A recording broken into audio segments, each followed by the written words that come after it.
कुछ विशेष कोणों के त्रिकोणमितीय अनुपात के बारे में पढ़ेंगे कि जैसे 30 अंश, 60 अंश, 45 अंश, 90 अंश का मान जो है कैसे निकाला जाता है उसके बारे में हम जानेंगे। जैसे जो है आपका साइन 30 अंश का मान होता है 1/2 होता है, साइन 30 डिग्री की वैल्यू क्या होती है 1/2 होती है। तो रियल में ये वैल्यू जो है कैसे हमें प्राप्त हुई है उसके बारे में आज हम लोग क्या करेंगे जानेंगे। तो देखते हैं, तो सबसे पहले जो है हम क्या करेंगे 30 अंश और 60 अंश के त्रिकोणमितीय अनुपात के बारे में जानेंगे कि 30 अंश और 60 अंश का त्रिकोणमितीय अनुपात का मान जो है किस प्रकार से निकाला जाता है। तो देखिए, अगर 30 अंश और 60 अंश के त्रिकोणमितीय अनुपात का मान निकालना हो तो उसमें हम क्या करेंगे, सबसे पहले जो है एक समबाहु त्रिभुज लेंगे। कौन सा त्रिभुज लेंगे? समबाहु त्रिभुज। समबाहु त्रिभुज क्या होता है? ऐसा त्रिभुज जिसकी तीनों भुजाएं बराबर हों उसे क्या कहते हैं? समबाहु त्रिभुज कहते हैं। तो देख रहे हैं कि यह एक त्रिभुज है जिसका नाम क्या है? ए, बी और सी। यह एक त्रिभुज जो समबाहु त्रिभुज है जिसका नाम क्या है? ए, बी, सी। देख रहे हैं यहाँ पे जो है तीनों भुजाएं क्या है? बराबर। ये तीनों भुजाएं क्या है? बराबर हैं। तो अगर ये तीनों भुजाएं बराबर हैं तो मान लीजिए इस भुजा की जो लंबाई है उसे क्या मान लें? ए। ठीक है, इस मान लेते हैं, क्योंकि अगर ए बी की लंबाई जो है ए होगी तो बी सी की भी लंबाई क्या होगी? ए होगी, और सी ए की भी लंबाई कितनी होगी? ए होगी, क्योंकि ये समबाहु त्रिभुज है तो तीनों भुजाएं बराबर होंगी। तो ये आपका तीनों क्या हो जाएगा? बराबर। उसके बाद जो है समबाहु त्रिभुज में क्या होता है कि प्रत्येक कोण कितने अंश का होता है? 60 अंश का होता है। ये आपका जो समबाहु त्रिभुज है इसका जो प्रत्येक कोण होता है ये कितने अंश का होता है? 60।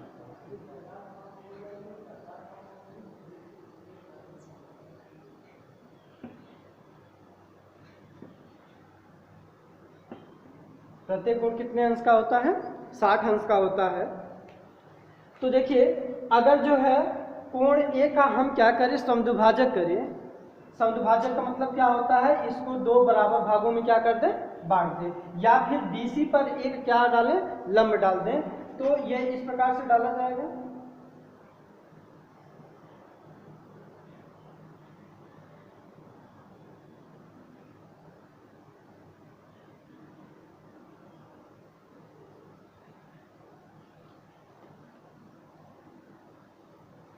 ये हो गया। तो ये आपका कितने का होगा? ये 90 डिग्री होगा, और इधर भी क्या होगा?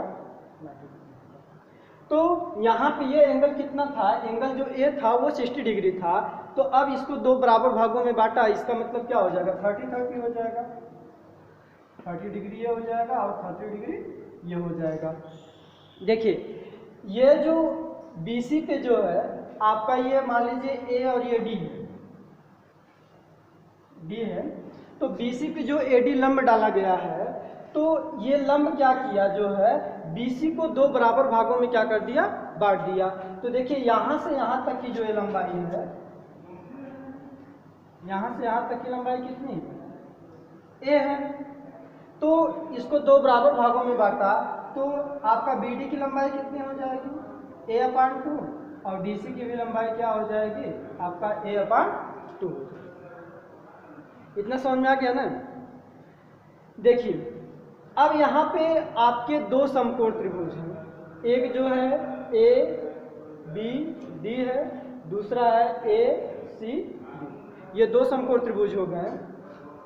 तो आपका जो है किसी एक समकोण त्रिभुज में जो है त्रिभुज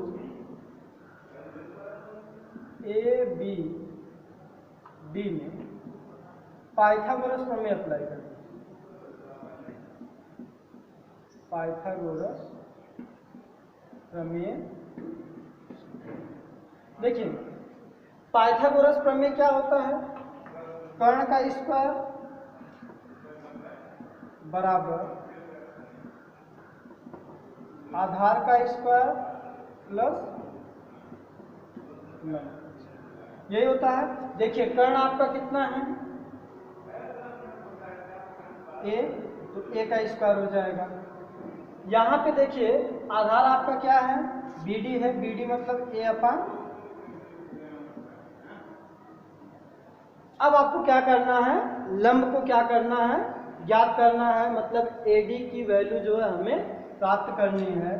तो लंब आपका क्या होगा, AD, तो ये AD स्क्वायर।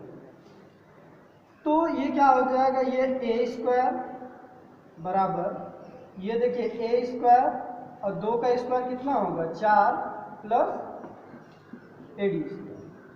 तो बराबर किधर लाएंगे तो ये माइनस में हो जाएगा, ये हो जाएगा आपका a square minus a square upon 4 equal to AD square.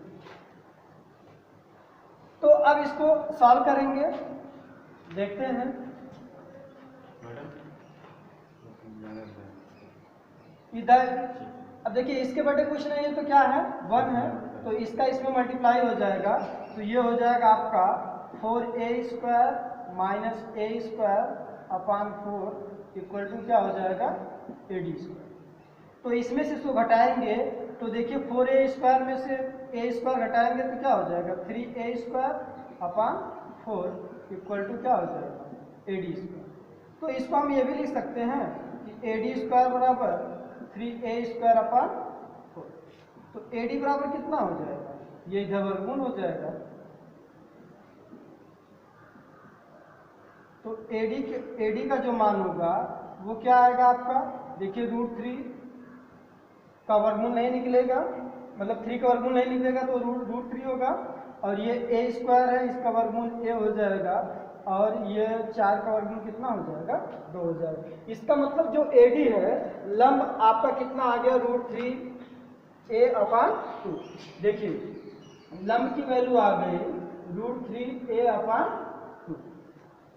ये हो गया जो है, मतलब अब जो है इसमें क्या हुआ, हमें लंब भी मालूम चल गया, आधार भी और कर्ण भी। तो आगे देखते हैं।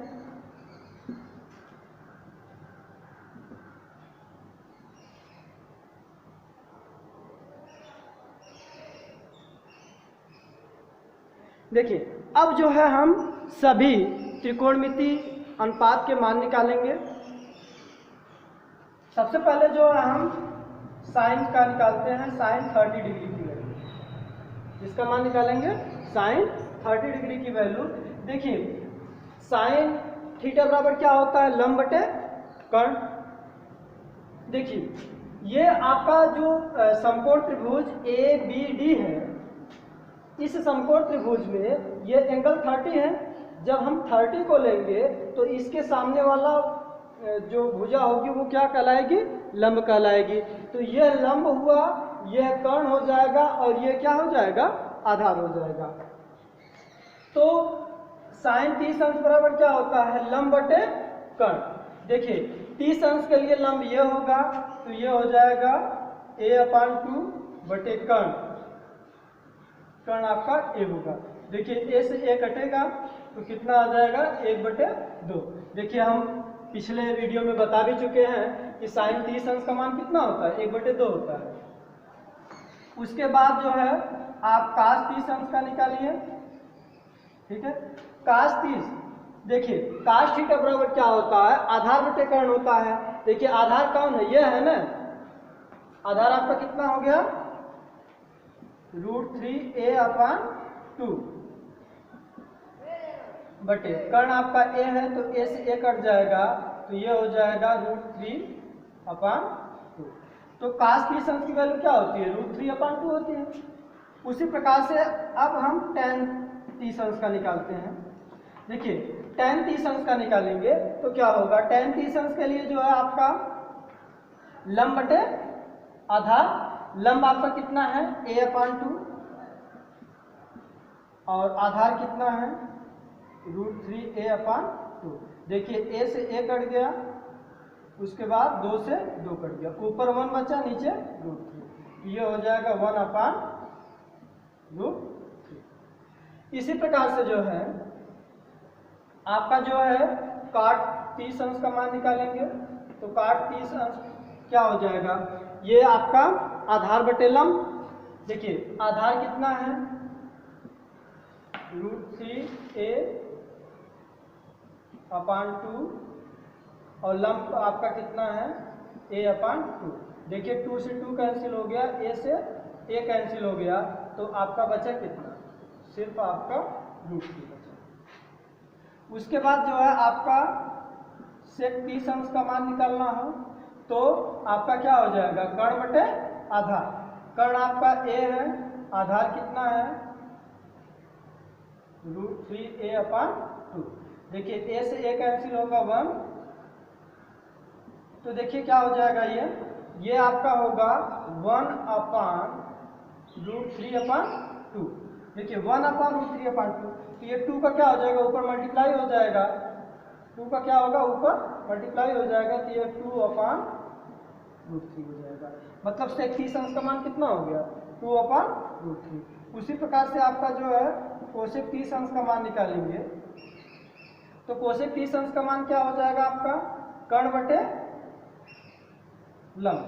देखिए कर्ण आपका a है, लंब है a अपान 2।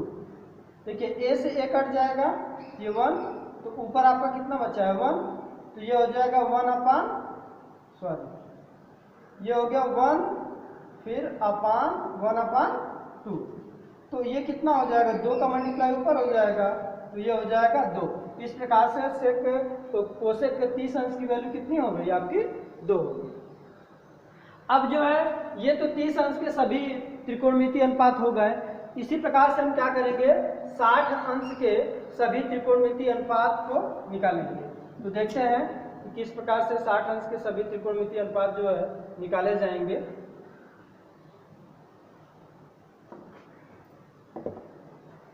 देखिए सब साइन 60 अंश, देखिए 60 अंश के लिए जब 60 अंश की बात की जा रही है तो 60 अंश के लिए ये क्या होगा, आपका लंब होगा, ये आधार होगा, और ये क्या होगा, कोण के सामने वाली भुजा क्या होती है लंब, सबसे बड़ी भुजा क्या होती है कर्ण, और जो तीसरी भुजा बचती जो है उसे क्या कहते हैं, आधार कहते हैं। तो ये आपका साइन कितना हो गया, 60 अंश। साइन 60 अंश बराबर क्या हो, मतलब साइन थीटा बराबर क्या होता है, लंब बटे कर्ण होता है। तो लंब आपका कितना है √3 अपान 2a बटे कर्ण आपका a है, तो a से a कैंसिल हो जाएगा, तो ये हो जाएगा आपका √3 अपान 2। इसी प्रकार से आपका कास 60 अंश का मान निकालेंगे, तो क्या हो जाएगा, आधार बटे कर्ण। ठीक है, अगर नहीं याद है तो ये लाल बटे कक्का लिख लीजिए, ठीक है, इससे जो है आसानी से आपको याद हो जाएगा। तो कास 60 अंश बराबर क्या होगा, देखिए ये साइन का होता है, ये कास का नहीं, आधार बटे कर्ण होता है कि नहीं। तो आधार आपका कितना है a अपान 2, कर्ण कितना है a से a कैंसिल होगा, तो आपका कितना हो जाएगा 1 अपान 2 हो जाएगा। उसी प्रकार से आपका जो है tan 60 अंश का मान निकालेंगे, तो क्या होता है, लंब बटे आधार होता है, तो लंब आपका कितना है √3a अपान 2, और आधार कितना है a अपान 2। 2 से 2 का डिवाइड हो जाएगा, a से a डिवाइड हो जाएगा, तो आपका कितना बचेगा, सिर्फ जो है √3 बचेगा। इसी प्रकार से जो है हम क्या करेंगे, जो है आपका काट 60 डिग्री की वैल्यू और सेक 60 डिग्री की वैल्यू तथा कोसेक 60 डिग्री की वैल्यू जो है निकालेंगे जो है।